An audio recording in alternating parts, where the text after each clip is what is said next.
کہ وہ میرے محبوب کی حدیثیں بیان کرتے ہیں تو کہتے ہیں میں شوق علم میں ان کی بارگاہ میں پہنچا. جب میں گیا تو کتے کو کھانا کھلا رہے تھے.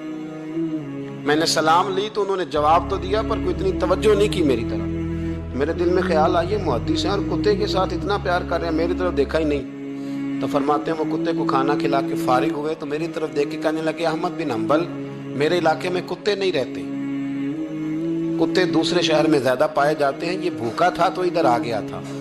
اور تمہیں حضور علیہ السلام کی وہ حدیث تو پتہ ہوگی کہ نبی پاک نے فرمایا جو کسی کے ساتھ امید لگائے اور وہ آدمی اس کی امید پوری کرنے پر قادر ہو پھر بھی امید پوری نہ کرے تو قیامت کے دن اللہ اس کی بھی بہت ساری امیدیں پوری نہیں کرے گا, اسے سزا ملے گی. امید پوری کرنے پر قادر تھا, مجبور نہیں تھا, پر پوری نہ کی تو اسے قیامت کے دن سزا ملے گی.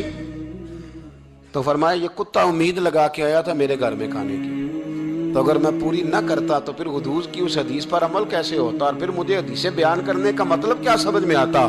امام احمد بن حنبل رحمۃ اللہ تعالیٰ علیہ فرماتے ہیں میں نے کہا استاد جی اجازت دے دیں. کہا کدھر آئے تھے؟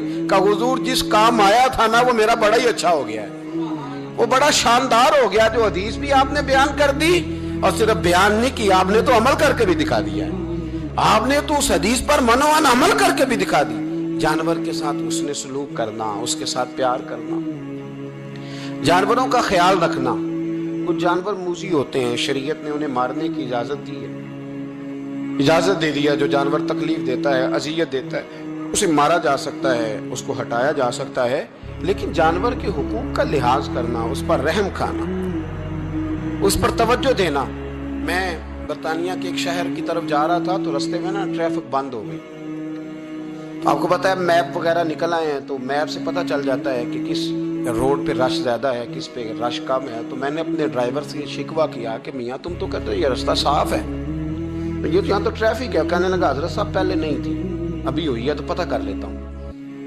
اس نے نیٹ پر کوئی چیز لگائی تو جواب یہ آیا کہ روڈ پہ نا آگے کتے کا ایکسیڈنٹ ہو گیا اور ایمبولینس آ رہی ہے کتا اٹھانے کے لیے. تو جیسے ہی کتا اٹھا کے لے جائے گی نا روڈ کھول دیا جائے گا. مجھے نا شرم آئی مجھے, احساس نے مجھے پریشان کر دیا. وہ کہنے لگا حضرت میں نے کوئی ایسی بات تو نہیں کر دی, آپ تو پریشان ہو گئے. میں نے کہا یار پریشان اس لیے ہوا ہوں کہ کافروں کا ملک ہے, کتے کا ایکسیڈنٹ ہوا ہے تو ایمبولینس کتا اٹھانے آ گئی ہے. اور مسلمانوں کے ملک میں کتا اگر روڈ پہ ایکسیڈنٹ ہو جائے تو وہ گاڑی کے ٹائروں کے ساتھ مسئلہ تو جاتا ہے پر مرے ہوئے کو بھی سائیڈ پہ کوئی نہیں کرتا. میرے وطن عزیز میں, میرے ملک کے اندر کتا اگر اس کا ایکسیڈنٹ ہو گیا تو ٹائروں کے ساتھ ہی وہ جائے گا. یعنی 10 دینے والا M A, B A, B B A, M S C, M Phil, P H D کی ڈگری رکھنے والا. اب مالدار غریب لوگ تو نہیں نا گاڑیاں ڈرائیو کر رہے ہوتے, مالدار پڑھے لکھے لوگ وہ اپنے ٹائروں کے ساتھ اس کتے کے اوپر سے گزریں گے لیکن کچھ چھڑی لے کے اس کو سائیڈ پہ نہیں کریں گے. اور ہمارے کوئی فلسفے سنے تو ہم سے زیادہ اچھا بیان ہی کوئی نہیں کر سکتا. ہماری کو لب و لہجہ دیکھے تو ہم سے زیادہ اچھی نصیحت کرے گا کوئی نہیں. لیکن اس کو ایک جگہ پہ میں نے کہا ایک سنگی سے کہ یار ذرا تھوڑا رکو, اس کو سائیڈ پہ کر دو. تو کہنے لگے مین روڈ پہ کیسے رکیں؟ تو میں نے کہا ہیلمٹ گر جائے تو فٹافٹ رک جاتے ہو, تھیلا گر جائے نا کبھی سامان والا تو یوں کر کے گاڑیاں بلاک کر دیتے ہو, اگرچہ وہ 150 روپے کا ہی مال کیوں نہ ہو.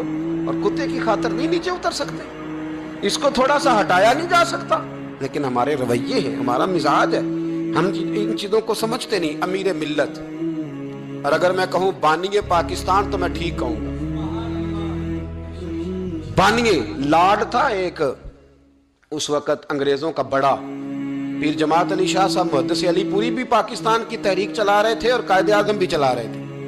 تو لارڈ نے قائد اعظم سے کہا تھا کہ قائد اعظم مجھے تیری سیاست سے اتنا ڈر نہیں آتا جتنا جماعت علی شاہ کے دین سے ڈر آتا ہے.